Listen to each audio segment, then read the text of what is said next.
Hello दोस्तों, नमस्कार। आज एक बार फिर आप सभी का स्वागत है ओम मीना इलेक्ट्रिक गुरु चैनल में। दोस्तों, आपका भरपूर प्यार हमें मिल रहा है। दोस्तों, चैनल को ज़्यादा से ज़्यादा लाइक करें, सब्सक्राइब करें। और दोस्तों, यदि आप तक आपने जब भी आप सब्सक्राइब करें तो आई कैल बटन पर बेल का बटन जरूर दबाएं, जिससे आपको लेटेस्ट वीडियो मिलते रहें। तो दोस्तों, आज आपके लिए लेकर आए हैं चार्जिंग विधि। देखिए दोस्तों, बैटरी का चैप्टर चल रहा है। बैटरी हमने आपको 6 वीडियो में आपको बैटरी हमने समझाई है, तो आप पूरे वीडियो देखें, उसके बाद आप चार्जिंग विधि देखिए। दोस्तों, बैटरी जब भी हम यूज करते हैं तो बैटरी चार्ज और डिस्चार्ज होती है। प्राथमिक सेल जो आपका होता है, एक बार चार्ज किया हुआ आता है मार्केट के अंदर, उसको आप एक बार यूज करेंगे और फेंक देंगे, बेकार हो जाएगा, वो चार्ज नहीं होता है। जो प्राथमिक सेल होते हैं वो 6 प्रकार के होते हैं, हमने आपको पहले बताया है। अब बात करते हैं हम सेकेंडरी सेल की। सेकेंडरी सेल जो सेल है उसको आप बार बार चार्ज करते हैं और बार बार उसको क्या करते हैं, डिस्चार्ज करते हैं। जब सेल चार्ज है तो कोई दिक्कत नहीं। अब चाहे सेल हमारा डिस्चार्ज हो गया है, चार्ज है या क्या है, तो उसको विधियां दी गई हैं। तो देखिए दोस्तों, जब बैटरी चार्ज करने की मुख्यतः 3 प्रकार की विधियां होती हैं। तो चार्जिंग विधियां जो आपकी है मुख्यतः 3 प्रकार की होती हैं। तो 3 प्रकार की जो विधियां आपकी वो हैं, चार्जिंग विधि जो आपकी है वो 3 प्रकार की होती है। पहला है बैटरी चार्ज करने की विधियां 3 प्रकार की होती हैं, 3 प्रकार की। देखिए, तो पहला है आपका स्थिर वोल्टेज चार्जिंग विधि। स्थिर वोल्टेज चार्जिंग विधि है।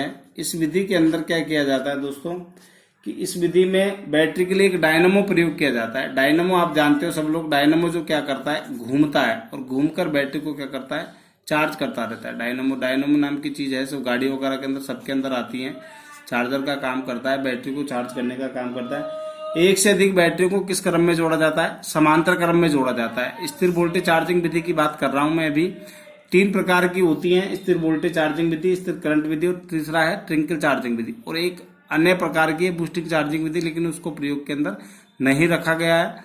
तो तीसरी है, तो सबसे पहले इसमें क्या है कि एक डायनेमो होता है और बैटरी को किस क्रम में जोड़ा जाता है, सबको समांतर क्रम में जोड़ा जाता है। तो समांतर क्रम में दोस्तों हमने आपको बताया था, इसमें क्या है, वोल्टेज का मान लगभग क्या रहता है, स्थिर रहता है। इस करंट विधि के अंदर, यानी स्थिर वोल्टेज विधि है, नाम दिया है स्थिर वोल्टेज विधि। तो वोल्टेज की वैल्यू क्या रहती है, समान रहती है। समान का मतलब क्या होता है, स्थिर। यानी 2 वोल्ट है तो वो 2 वोल्ट ही रहेगी। यानी उल्टा है कि स्थिर वोल्टेज चार्जिंग विधि आप यूज कर रहे हैं तो करंट का मान बढ़ जाता है, और स्थिर करंट विधि आप यूज करेंगे तो वोल्टेज की वैल्यू बढ़ जाएगी। तो देखिए, समांतर क्रम में जोड़ना है आपको दोस्तों। तो समांतर क्रम में हमने आपको पहले बताया है कि ऐसे एक से अधिक सेलों को जब हम समांतर क्रम में जोड़ते हैं तो ये समांतर क्रम है आपका। बैटरी को इधर प्रकार जोड़ा, हमने आपको पहले वीडियो के अंदर बताया कि समांतर क्रम श्रेणी क्रम क्या होता है। तो दोस्तों, यहाँ पर समांतर क्रम में मैं आपको जोड़कर फिर बता देता हूँ कि एक से अधिक बैटरी सेल को या बैटरी को हम जोड़ते हैं। तो ये है, ये मैंने आपको बताया था कि एक सेल है, यदि आपके पास 2 सेल लेंगे हम, कि ये 2 सेल है हमारे, और इसको स्थिर वोल्टेज चार्जिंग विधि के अंदर हमें जोड़ना है। तो समांतर क्रम हमारा जोड़ना आना चाहिए। मैंने आपको पहले बताया है कि ये हमारा प्लस रह गया, ये हमारा माइनस रह गया। तो ये हमारा प्लस है, ये आपका माइनस, ये हमारा प्लस है, ये माइनस। एक से अधिक बैटरियों को इसके अंदर किस क्रम में जोड़ा जाता है, समांतर क्रम में जोड़ा जाता है स्थिर चार्जिंग विधि के अंदर। अब समांतर क्रम में जब भी जोड़ेंगे तो ये आपको पता है किसका मान बढ़ेगा, ये हमने आपको पहले बता दिया। करंट की वैल्यू क्या हो जाती है, बढ़ जाती है। करंट की वैल्यू क्या हो जाती है, बढ़ जाती है। तो आपका जब भी स्थिर वोल्टेज विधि होगी तो करंट की वैल्यू बढ़ जाएगी, समांतर क्रम में जोड़ना पड़ेगा। और ये आपका है स्थिर वोल्टेज विधि। अब देखिए, दूसरा है आपके पास स्थिर करंट विधि। स्थिर करंट चार्जिंग विधि जो आपके पास है, ये सब विधियां हैं, सब जो जहाँ बैटरियां बनती है, बैटरी का निर्माण करते हैं लैब वगैरह के अंदर, सब चीज के अंदर उपयोग होता है। इस विधि में क्या है कि एक रियोस्टेट होता है। देखिए, अब रियोस्टेट की वैल्यू मैं आपको बता देता हूँ कि रियोस्टेट आपका वेरिएबल रेजिस्टेंस की तरह काम करता है। ये मान लिया हमने 0 है दोस्तों, आपको समझाने के लिए कर रहा हूँ कि इधर प्लस की वैल्यू पड़ेगा जब इधर जाएगा तो, और इधर इसको आप किसका दोगे, इसको आप किसका सकते हो। यानी ये आपके पास है, ये वेरिएबल रेजिस्टेंस है, ये इसके ऊपर मान लगा हुआ है। इस मान को आप इधर से उधर करेंगे तो इसके वोल्टेज की वैल्यू कम ज्यादा हो जाएगी। कैसे हो जाएगी, देखिए, मान लो यहाँ 1 वोल्ट है, 2 वोल्ट है, 3 वोल्ट है, 4 वोल्ट है, और ये आपका 5 वोल्ट, ये सब प्लस के हैं, इधर आएगा माइनस का। 1 2 3 4 5, ठीक है।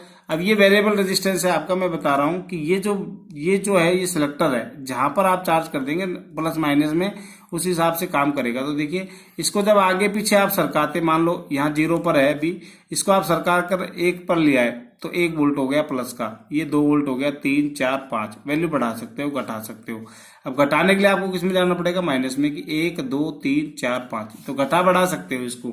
वेरिएबल रेजिस्टेंस होता है इस प्रकार सा, जो ये रियोस्टेट का काम करता है, इसको रियोस्टेट कहा जाता है, एक नाम दिया गया रियोस्टेट। आगे आपको वेस्टर्न ब्रिज बताएंगे अगले वीडियो में।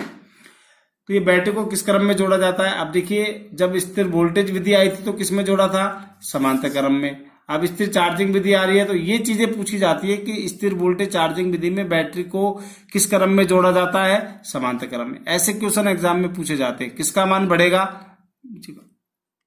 किसका मान बढ़ेगा, हिलाए मत, किसका मान बढ़ेगा, करंट का मान। यही क्वेश्चन एग्जाम में पूछे जाते हैं। यही आपका फंडा क्लियर होना चाहिए कि जब भी हम बैटरी को स्थिर वोल्टेज विधि में जोड़ेंगे तो समांतर क्रम में वो जुड़ती है, और जब समांतर क्रम में जुड़ती है तो हमको पता है कि हमने पहला वीडियो देखा है श्रेणी और समांतर, जब भी बैटरी को समांतर क्रम में जोड़ेंगे तो क्या बढ़ जाएगा, करंट का मान बढ़ जाएगा। अब यहाँ पर करंट विधि आई है आपकी, तो एक से अधिक सेलों को किस क्रम में जोड़ना है, श्रेणी क्रम में जोड़ना है। ये श्रेणी क्रम हो गया आपका, श्रेणी क्रम में जोड़ दिया कि plus minus plus minus plus minus plus minus. एक से अधिक विद्युत किस में जोड़ दिया, समांतर क्रम में जोड़ दिया। इसमें करंट का मान अधिक रखा जाता है, उसको घटाकर बाद में क्या कर दिया जाता है, आधा। अब यहाँ पर क्या है, अब किसकी वैल्यू बढ़ जाएगी, यहाँ पर, यहाँ वोल्टेज की वैल्यू, यहाँ करंट की वैल्यू बढ़ी थी, अब यहाँ किसकी वैल्यू बढ़ जाएगी, करंट वोल्टेज की वैल्यू बढ़ जाएगी।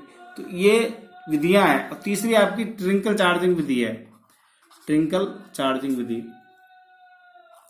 ट्रिंकल चार्जिंग विधि में आपको क्या करना है कि बहुत ही निम्न मान पर जब कोई बैटरी बेकार हो जाती है या बैटरी का नई प्लेटें वगैरह डालकर साफ सफाई करके उसको दोबारा करते हैं, तो बैटरी को क्या करते हैं, बहुत कम चार्ज पर, बहुत कम एम्पियर पर क्या करते हैं, बहुत कम एम्पियर पर क्या करते हैं, चार्ज करते हैं। यानी इसको चार्ज करने में 1 हफ्ता का समय भी क्या हो जाता है, 1 सप्ताह का समय भी क्या हो जाता है, लग जाता है। यानी 7 दिन तक भी बैटरी को लगातार चार्ज करते हैं। क्यों, क्योंकि करंट की वैल्यू का मान वहां पर क्या है, बिल्कुल कम दिया गया है, इसलिए कम दिया गया है, इसलिए इसको क्या कहते हैं, ट्रिंकल चार्जिंग विधि कहते हैं। देखिए अब दोस्तों, बैटरी का आपेक्षिक घनत्व मान आपको पता होना चाहिए कि देखिए बैटरी की 3 अवस्थाएं होती है। देखिए मैं आपको बता देता हूं पहले ही, उसके बाद आपको हाई रेट डिस्चार्ज और हाइड्रोमीटर के बारे में बताएंगे। तो ये जो चीज है आपकी, मान लिया ये बैटरी हमारी क्या है, फुल चार्ज है, ये बैटरी हमारी क्या है, हाफ चार्ज है, आधा चार्ज है, ये बैटरी हमारी क्या है, डिस्चार्ज है। 3 वैल्यू होगी आपके पास। तो आपको ये पता होना चाहिए कि जब हमारी बैटरी है तो डिस्चार्ज होगी तो आपेक्षिक घनत्व का मान कितना होना चाहिए। जब बैटरी डिस्चार्ज रहेगी, जब बैटरी क्या रहेगी आपकी, डिस्चार्ज होती है, तो अपेक्षित घनत्व का मान, यानी अपेक्षित घनत्व का मान है इलेक्ट्रोलाइट का जो स्तर होता है चार्ज का, वो मान आपको कितना मिलेगा, 1.18 से क्या मिलेगा, 2 वोल्ट, 1.18 से 2 वोल्ट मिलेगा। अब यहाँ पर आधी चार्ज है आपकी बैटरी, तो आधी चार्ज में क्या मिलेगा, 1.20 से कितना मिलेगा, 1.25 के बीच मिलेगा। और प्रति वोल्ट सेल जो आपका वोल्टेज मान मिलेगा वो 2 से 2.15 वोल्टेज, ठीक है। अब आपकी यदि बैटरी फुल चार्ज है तो ये देखिए फुल चार्ज में आपको मान मिलेगा 1.25 से 1.28। अब ये वैल्यू बताएगा कौन आपको, ये आपको हम बता रहे हैं आगे। और इसमें जब 1.28 से 1.25 से 1.28 वोल्टेज अपेक्षित घनत्व का मान आपको मिलेगा फ्लोट के अंदर, तो आपके वोल्टेज सेल का मान होगा 2.2 वोल्ट प्रति सेल, यानी अधिकतम मान। एक सेल की जो वैल्यू होती है 2 वोल्टेज के आसपास ही होती है, ये आपको ध्यान रखना है। तो देखिए अब ये जो चीज आपके समझ में नहीं आएगी, मैंने आपको बताया कि बैटरी की 3 कंडीशन हो जाती है। बैटरी या तो डिस्चार्ज होगी, या बैटरी हाफ चार्ज होगी, या आपकी बैटरी क्या होगी, फुल चार्ज होगी। तो तीनों अवस्थाएं देखिए। अब आपके पास 2 प्रकार की विधियां हैं चार्जिंग विधि, जो आपके पास है 2 प्रकार की जांच करने की विधियां हैं। देखिए एक तो high rate discharge cell test आता है, इसको विश्वसनीय माना जाता है। विश्वसनीय इसलिए माना जाता है कि यहाँ पर ये जो ऊपर गोला बना हुआ है, ये आपका क्या लगा हुआ है, वोल्ट मीटर लगा हुआ है, किसका, डीसी का। अब डीसी का क्यों लगा हुआ है, क्योंकि डीसी बैटरी में क्या होती है, हमेशा डीसी सप्लाई होती है। तो डीसी सप्लाई होती है तो डीसी का मान पड़ती है बैटरी आपकी। डीसी ये बैटरी है आपकी, पूरी बड़ी बैटरी है, बैटरी आपका किसका मान पड़ेगी, डीसी का। तो ये जो वोल्ट मीटर आपका लगा है, ये एमआई टाइप, एमयू टाइप आगे आएगा आपके पास, एमसी टाइप यानी moving iron moving coil type के मीटर आएंगे आपके पास आगे, वो हम आपको आगे बताएंगे। तो देखिए अभी आप इतना समझिए कि एक यू मीटर होता है, यू मीटर पे 2 समायोजित टांगे लगी होती है। ये टांगे एडजस्टेबल होती हैं, यानी बैटरी के दोनों टर्मिनलों पर लगती है, एक प्लस पर लगेगा और एक माइनस पर लगेगा। तो बैटरी के अंदर जितना वोल्टेज होगा आपका, बैटरी के अंदर जितना वोल्टेज होगा, मान लो 2 वोल्टेज है, तो ये वोल्ट मीटर आपको, ये जो हमने बनाया है इसमें मान दिया 1 से 6 वोल्ट तक का हमने, ठीक है। 1 volt, 2 volt, 3 volt, 4 volt, 5 volt, 6 volt, ये नीडल लगी होती है इसके अंदर। अब ये बैटरी पे आप दोनों समायोजित टांगे इस प्रकार से लगाओगे ये बैटरी पर, तो बैटरी में जितना वोल्टेज होगा ये जो आपकी नीडल है ये चलकर आपको किसका मान बता देगी, वोल्टेज का वैल्यू बता देगी। सीधा स्पष्ट है, कोई भी इसको बता सकता है। तो ये विश्वसनीय माना जाता है high rate discharge self tester.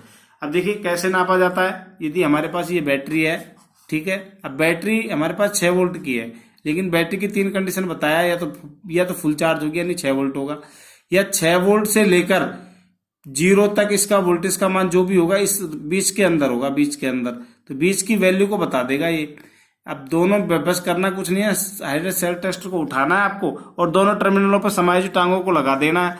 तो जो भी बैटरी का वोल्टेज का मान होगा वो इस मीटर के अंदर, आपको ये जो मीटर लगा है इस मीटर के अंदर ये जो एरो लगा है, जितना वोल्टेज का मान लिया हमने 4 वोल्टेज है तो ये एरो आपका 4 वोल्टेज दिखा देगा और कोई भी इसके मान को पढ़ सकता है आसानी से। ये तो आपकी डिस्चार्जिंग सबसे विश्वसनीय जो चार्जिंग विधि में जो माना जाता है वो इसी को माना जाता है high rate discharge self test को। ये आपका राइट है। और अपेक्षित घनत्व मान देखिए, अब बैटरी का अपेक्षित घनत्व मान यानी अपेक्षित घनत्व मान किसका माना जाता है, इलेक्ट्रोलाइट का। और इलेक्ट्रोलाइट आपका क्या है, जो H2SO4 का आपने घोल डाला है, यानी क्या डाला है, अम्ल डाला है, वो अम्ल इसमें कहां से आएगा। देखिए इसकी संरचना बता देता हूं आपको पहले। ये कांच की ट्यूब है, ये कांच की ट्यूब है, आपने देखा होगा बैटरी वाले के बाद में। ये एक रबड़ का वाल्व होता है जो हॉर्न सा आता है बजाने का, उस तरह का वाल्व होता है। इसको आप बंद करेंगे और छोड़ेंगे तो इसके अंदर इलेक्ट्रोलाइट भर जाता है। ये इसके अंदर फ्लोट बना हुआ है। अब फ्लोट इसके अंदर जो बना हुआ है, हमने पहले आपको बैटरी के 3 अवस्थाएं बताई थी कि बैटरी या तो हमारी चार्ज होगी, डिस्चार्ज होगी, या फिर हमारी क्या होगी, फुल चार्ज। मान लिया ये डिस्चार्ज की वैल्यू है हमारी, ये हमारी हाफ चार्ज की वैल्यू है और ये हमारी फुल चार्ज की वैल्यू। तो वो 3 वैल्यू है, यहाँ पर किनारे पर इसके मान लिखे हुए होते हैं। मान लिया यहाँ मान लिखा है, ये लिखा हुआ देखो 1.18 से 2.2 वोल्ट, यानी ये डिस्चार्ज की कंडीशन है। यहाँ तक यदि इलेक्ट्रोलाइट आप बैटरी में से लेते हो और भरते हो तो ये कंडीशन आएगी। यदि इतना बता देता आपकी बैटरी क्या है, डिस्चार्ज कंडीशन है, यहाँ मान लिखे रहते हैं वो आपको पढ़ने हैं। यदि यहाँ तक चला जाता है तो ये आपका बैटरी क्या है, हाफ चार्ज है, यानी ये 3rd कंडीशन है, ये 2nd और ये आपकी क्या है, 1st है। तो ये 1st वाली कंडीशन में बताएगा तो आपकी बैटरी क्या है, फुल चार्ज। यदि यहाँ बताता है तो बैटरी आपकी हाफ चार्ज, यहाँ बताता है तो बैटरी आपकी क्या है, डिस्चार्ज है। तो दोस्तों ये जब इसको आप दबाओगे, ये बैटरी के होल जो होते हैं, तो करना क्या है आपको, इसको पकड़ोगे और बैटरी के अंदर दबाओगे इस होल के अंदर, तो ये इलेक्ट्रोलाइट देखो इसके अंदर भरा हुआ है। जब आप इसको दबाओगे, जब आप इस रबड़ के वाल को दबाओगे, यानी रबड़ का फ्लोट होता है, कांच की नली है और ये ट्यूब लगी है नीचे रबड़ की नली, इसको आप दबाओगे बैटरी के इस होल के अंदर डाल के, तो बैटरी के अंदर जो इलेक्ट्रोलाइट है वो इसके अंदर भर जाता है। अब भरने के बाद में ये जहां पर जाकर फ्लोट रुकता है, इसके अंदर एक तैरने वाला फ्लोट होता है, उसको फ्लोट बोलते हैं।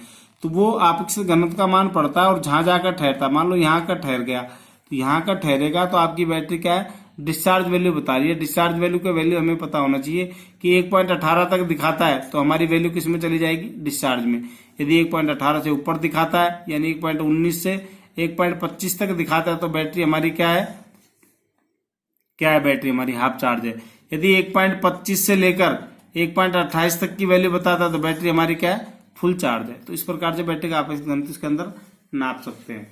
तो दोस्तों ये आपको छोटी छोटी चीजें हैं जो ITI कर रहे हैं वो लैब के अंदर इसको जरूर देखें, high self discharge self tester को, और इसको हाई सेल्फ डिस्चार्ज विश्वसनीय है। इसके अंदर नाप तोल करने में क्या हो जाती है, अक्सर गलतियां हो जाती है और प्रत्येक आदमी इससे सटीक पैमाना नहीं नाप सकता, नहीं बता सकता कि बैटरी आपकी चार्ज है या डिस्चार्ज है। तो दोस्तों ये आपका हाई रेट हाइड्रोमीटर जो है आपका, एक कांच की नली होती है, इंटरव्यूज के अगर रखा रहता है, ट्रेड टेस्ट जब होता है, इंटरव्यू आप पास इंटरव्यू के लिए जाते हैं तो ये दोनों चीजें रखी होती हैं। आपसे कहेगा कि बैटरी का अपेक्षित घनत्व किससे नापेंगे, तो इससे आप हाइड्रो सेल्फ डिस्चार्ज से बैटरी का अपेक्षित घनत्व तो नहीं नाप सकते हो, ये ध्यान रखना है आपको। अपेक्षित घनत्व नापेगा सिर्फ हाइड्रोमीटर, लेकिन जो सही सटीक पैमाना आपको देगा वो आपको देगा high rate discharge self tester. तो दोस्तों ये आपको ध्यान रखना है। इसी के साथ में आपको एक बार फिर मैं आपसे कह रहा हूं कि चैनल को ज्यादा से ज्यादा लाइक करें, सब्सक्राइब करें। आपको कोई चीज समझ में नहीं आती है तो आप हमें कमेंट बॉक्स में लिख सकते हैं।